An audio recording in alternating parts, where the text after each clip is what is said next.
कल पंचायत समिति बानसूर में हमारे सब डिविजनल अधिकारियों की मीटिंग के बाद प्रेस से रूबरू होते हुए होकर के शकुंतला राउत जी ने मुझ पर आरोप लगाए। उन्होंने कहा कि रोहितास जी, मुझ पर झूठे अनर्गल आरोप जड़े हैं। उन्होंने कहा मुझ पर जातिवाद का आरोप लगाया है। मैं निवेदन करना चाहता हूं कि मैंने शकुंतला राउत पर कभी जातिवाद का आरोप नहीं लगाया। शकुंतला जी तो खुद ही अपने आप पर जातिवाद का मसीहा बन करके अपने आप को ऑफर करती हैं। मैं आपसे निवेदन करना चाहता हूं, जैसे बानसूर की पंचायत नगर पालिका खुली, नगर पालिका का ऑर्डर में लिख देते ग्राम पंचायत बानसूर को नगर पालिका घोषित की जाती है। उसके बावजूद इनको विद इन ब्रैकेट ये कराना पड़ा कि इसमें टोडिया का वास जोड़ा जाए, इसमें माजरा राउत का नाम जोड़ा जाए। तो ये नाम जोड़ने की क्या जरूरत थी? इस नाम जोड़ने से ऐसा प्रतीत होता है कि शकुंतला जी ने इसका जो प्रारूप तैयार किया, नगर पालिका बानसूर का जो स्वरूप तैयार किया, उसमें अपने मनचाही गांव को पहले जोड़ा है। और गांव को जब वार्डों का पुनर्गठन होगा, जब वार्डों का परिसमन होगा, वो तो तब जुड़ेंगे। इन दो गांवों को उन्होंने जोड़ा, तो इससे सिद्ध हो गया कि वो किसी जाति विशेष को महत्व देती है। तीसरा, मैं एक बात करना चाहता हूं, मुझ पर यह भी आरोप लगाया कि रोहितास जी ने ट्रांसपोर्ट मिनिस्टर होते हुए बस अड्डा नहीं बनाया। मैं शकुंतला जी से पूछना चाहता हूं, आप कई बार एसडीओ कोर्ट जाती हैं, कई बार देवी माँ के मंदिर में भी जाती हैं, उधर गांव में भी गिरूडी वगैरह उधर भी दौरा करती हैं, आपको बानसूर का बस स्टैंड नजर नहीं आया? मैंने 94 में 7 लाख रुपए रोडवेज से मंजूर करा के बस अड्डे के लिए और कलेक्टर अलवर को जमा करा करके और ये भूमि ली और इस पर हमने बस स्टैंड का निर्माण कराया। पर आप बस स्टैंड के नजदीक जाकर के न जाने आपके कोई क्या हो जाता है, आप आंख बंद कर लेती हैं। क्या है कि आपको बस स्टैंड तो नजर नहीं आता, वहां से सीधा टोडिया का बास और माजरा राउत नजर आते। तो इसमें मेरा क्या दोष है? मैं चाहता हूं कि आप चश्मा का नंबर बदले और इसको अच्छी तरह देखें। कितना बढ़िया मैंने बस स्टैंड बनाया था। अब समय आएगा जब इसको, आपकी जगह मैं अगर विधायक होता तो इस बस स्टैंड को कभी का चालू करा देता, पर पिछले 10 साल से मुझे मौका नहीं मिला। दूसरा, मैं आपसे कहना चाहता हूं कि नगर पालिका के लिए आपने कहा कि यहाँ तो चतुर्थ श्रेणी की नगर पालिका खुली है, जैसे जैसे जनसंख्या बढ़ेगी वैसे वैसे इसका अपग्रेडेशन हो जाएगा।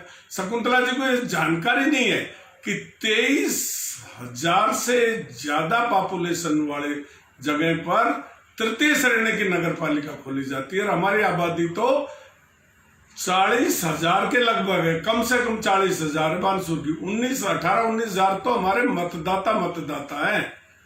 तो फिर हमारी तृतीय श्रेणी की नगर पालिका क्यों नहीं खोली?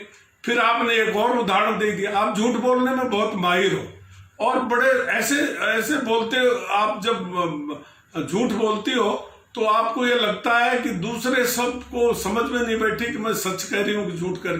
सारे लोग पढ़े लिखे हैं, 21वीं सदी का भारत है, बच्चे पढ़ लिख कर सब जानते हैं कि बहरोड नगर पालिका चतुर्थ श्रेणी की नगर पालिका है, लेकिन पोषित यूआईटी भिवाड़ी से है। वो वहां का विधायक भी भिवाड़ी का नगर उसका यूआईटी का मेंबर है, तिजारे का विधायक भी यूआईटी का मेंबर है, मुंडावर का विधायक भी यूआईटी का मेंबर है, किशनगढ़ का विधायक भी यूआईटी का मेंबर। वहां तो करोड़ों रुपए का डेवलपमेंट होता है। वहां तो छोटे से कुछ गांव है, कुछ एरिया है जो उसमें अपना नगर पालिका से पोषित होता है। अरबों रुपए का वहां बजट है। आपने कभी सोचा है?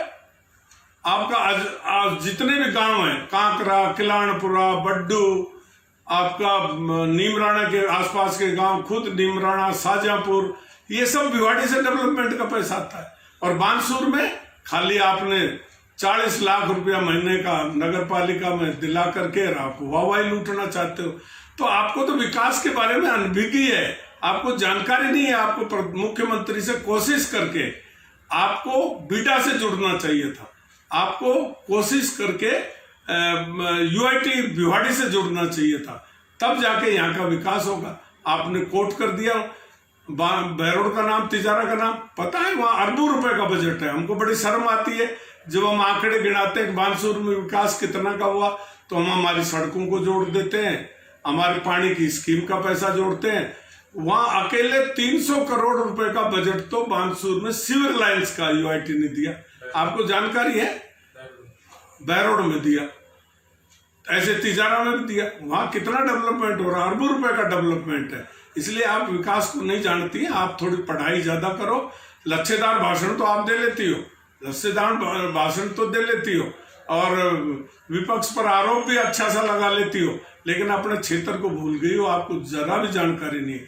हमने कॉलेज खोला, आपने नगर पालिका खोली, क्या इसकी वित्तीय स्वीकृति आप विधानसभा में नहीं रखोगे? इसको जब भी कोई विधानसभा आएगी इसकी वित्तीय स्वीकृति के लिए रखोगी। क्यों कि जो अध्यादेश के द्वारा जो चीज खुलती है, हमारा 3 दिन बाद बैन होना था, हमने कॉलेज खोल दिया, तो उसकी सारी स्वीकृति, इतने दिन का पैसा स्पेशल पावर से, गवर्नमेंट ने स्पेशल पावर से वित्तीय स्वीकृति दी, जिसके कारण हमने कॉलेज भी चालू किया, लेक्चरर भी लगाए और उनकी तनख्वाह का भी इंतजाम किया।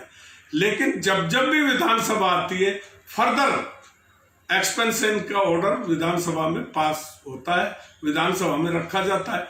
तो आपको जानकारी नहीं, ये प्रस्तावित बीजेपी के राज की प्रस्तावित कॉलेज थी। तो जब उसके बाद चुनाव हो गए, चुनाव के बाद जो विधानसभा आएगी उसमें रखा जाएगा, इसमें कौन सी नई बात है।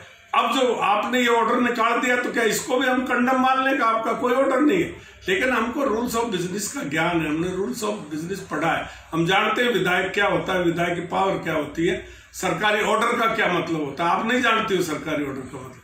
इसका भी विधानसभा में पास कराना होगा। अब आगे जो भी विधानसभा आएगी विदिन 6 मंथ, ये सब जो भी पहली विधानसभा आएगी उनमें ये सब पास कराना पड़ता है। इसलिए जानकारी के लिए मैं आपको बता रहा हूं, ये सब सीखो।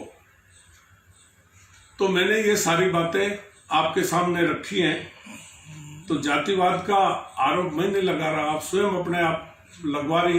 एक आपने अपना जो चतुरपुरा गांव है, इतना बड़ा गांव है जिसमें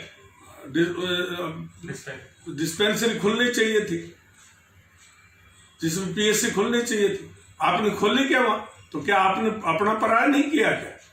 आपने जितने पंचायत हेडक्वार्टर है, वो हेडक्वार्टरों का क्या नाम है आप जरा बोल के देखिए, वहां किन लोगों के हेडक्वार्टर है। तो क्या दूसरे लोग नहीं रहते हैं क्या? दूसरे लोग मिट्टी खाते हैं क्या? उनको ज्ञान नहीं है क्या? उनको सब चीजों का ज्ञान है, आपकी एक एक लाइन का ज्ञान है, जो चाल चलती हो सब जानते हो। आप कहते हो बानसूर मेरा परिवार है, आपका बानसूर परिवार है तो बड़ी अच्छी बात है, लेकिन उनको परिवार तो समझिए। अगर आपका बानसूर परिवार है तो आप टोडिया कवास और माजरा राउत का नाम नहीं लिखाते। हमको उनसे गांव से कोई वो नहीं, हमारा तो भाईचारा है। मैंने गुजरों के साथ जितना, मैं गुजरों के कतई खिलाफ हूं। मैं बना तो सबसे पहले प्रधान मैंने गुजर को बनाया, और मैंने सारी जो मेरे टाइम में जो भी पंचायत समिति या जो भी बनी, ग्राम पंचायतें बड़ी, मैंने गुजरों का विशेष ध्यान रखा गया, सरकारी कर्मचारियों का ध्यान रखा। मैंने आपकी तरह से नहीं किया, अपने को यहाँ रख लिया, परायों को कहने जैसलमेर बाड़मेर। आप भूल जाते हैं महिला होते हुए आपने महिला कर्मचारियों को जैसलमेर बाड़मेर भेजा, हरिजनों को जैसलमेर बाड़मेर भेजा। आपने हरिजनों की जमीन को आपने किन लोगों को से कब्जा कराया? अभी आपने एसडीओ को दबा करके एक ऑर्डर जारी कराया, या एसडीओ सस्पेंड नहीं होगा क्या? आप उसको बचा लेंगे? ये 100% एसडीओ सस्पेंड होगा। आप इस तरह के जो कारनामे करती हो, ये अच्छे कारनामे नहीं है। रोजमर्रा लड़ाई, छोटे मोटे गरीबों की जमीन दबवाती हो और नाम उसमें आपका आता है, ये सब आप करा रही हो। ऐसा पहले ना किसी विधायक ने, जगत सिंह दाइमा भी यहाँ से विधायक रहा, पर उसने कभी इस तरह की अच्छी हरकत नहीं की, छोटी हरकत नहीं की, सबको साथ लेकर चलने की कोशिश की है। तो इसलिए हमको सिखाओ मत तक आप क्या करें। हम विपक्ष में, हमारा अधिकार है, हमारा धर्म है। जो भी आप गड़बड़ करेंगे, गलतियां करेंगे, जिनको हम पुरजोर बोलेंगे, जोर से बोलेंगे, और हम जो भी भ्रष्टाचारी, चाहे कोई भी हो, कितना भी बड़ा आदमी, हम उसकी नाक में सूतली डाल के वसूल कर लेंगे। हमको यूं ही है क्या? 4.5 लोग हैं क्या? और बानसूर मेरी कर्म भूमि है, मैं बानसूर को खराब नहीं होने दूंगा। और जो आप करना चाह रही हैं ऐसा नहीं होने देंगे। आपकी मन इच्छा इस नगर पालिका में भी पूरी नहीं होगी जो आप सोच रहे हो, हम इसका भी ऐतराज करेंगे। नगर पालिका का तो हम समर्थन करते हैं, पर इस स्वरूप की हम खिलाफत करेंगे और हम नहीं होने देंगे। आपके जचे से जोर लगा लेना। आज हमारा ऑर्डर है, हमारी आत्मा की आवाज है, हमारी आत्मा की आवाज बानसूर की जनता के लिए। धन्यवाद। मैं आपको आरोपित नहीं कर रहा हूं, आपको सम्मान निवेदन कर रहा हूं कि आप सुधारिए, अपने कार्यशैली को सुधारिए, झूठ बोलना बंद करिए और आगे बढ़िए।